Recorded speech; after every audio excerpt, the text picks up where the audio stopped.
এই সময়ে কিছু অসাধু চক্র মার্কেটে জাল টাকা ছড়িয়ে দেওয়ার জন্য তৎপর থাকে।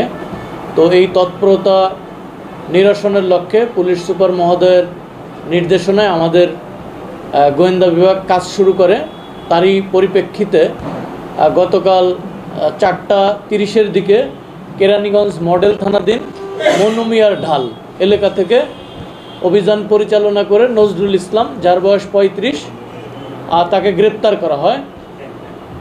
গ্রেপ্তার শেষে গ্রেপ্তারকালীন সময় তার কাছ থেকে ৭৫,০০০ টাকা জাল টাকা সহ তাকে গ্রেপ্তার করা হয়। উল্লেখ্য, সে একজন পেশাদার জাল চক্রের সদস্য। ঢাকা নরসিংদী সহ দেশের বিভিন্ন এলাকায় তার নামে এই জাল জালিয়াতি, টাকা পয়সার ফেক কারেন্সি সংক্রান্ত 7টি মামলা রয়েছে। প্রাথমিকভাবে তারা স্বীকার করেছে ঢাকা সহ ঢাকার আশেপাশে সর্বত্র তাদের এই টাকা ছড়িয়ে দেওয়ার উদ্দেশ্য ছিল। তো আমরা প্রাথমিকভাবে জিজ্ঞাসাবাদ করেছি, বাকি জিজ্ঞাসাবাদ শেষে এই র্যাকেটে আর যারা আছে তাদেরকে গ্রেপ্তার করা হবে।